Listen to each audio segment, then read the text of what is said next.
ಆ ಗಮನಕ್ಕಿದೆ, ನಮ್ಮ ಗಮನಕ್ಕಿದೆ.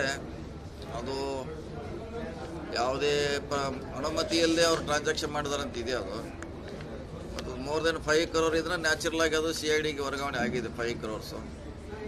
So CID ಅವರು ತನಿಖೆ ಮಾಡಿ ಅದರಲ್ಲಿ ಏನೇನು ಲೋಪ ತೋರಿಸಿದೆ, ಯಾವ ಪರ್ಮಿಷನ್ ಇದೆ, ಯಾವುದಿಲ್ಲ, ಅಷ್ಟೆಲ್ಲ ಹೇಳಿದಂಗೆ ಅಷ್ಟು ಸಾವಿರಾರು ಕೋಟಿ ಇದೆ ಅದರಲ್ಲಿ.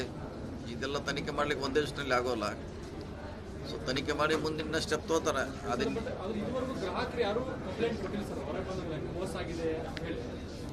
ಅದೇ ನೋಡ್ಬೇಕ್ರೆ ಇನ್ನು CID ಅವರು ತನಿಖೆ ಆದಾಗ ಅಲ್ಲಿ ಯಾರ ಹೆಸರಿದೆ, ಯಾರು ಅವ್ರಿಗೆ ದುಡ್ಡು ಇಟ್ಟಿದ್ದಾರೆ, ಅವಾಗ ಪ್ರಾರಂಭ ಆಗೋದ್ರಿ ಇದು.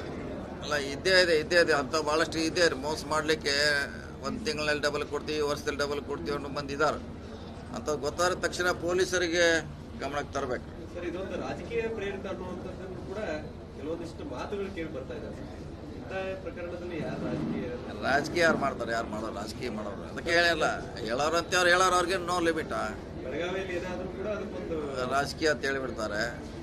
ಇಷ್ಟೆಲ್ಲ ದೊಡ್ಡ ಹಗರಣ ಆಗಿದೆ, ಅದ್ರಲ್ಲಿ ರಾಜಕೀಯ ಪ್ರಶ್ನೆ ಇರಲ್ಲ. ಹೌದು,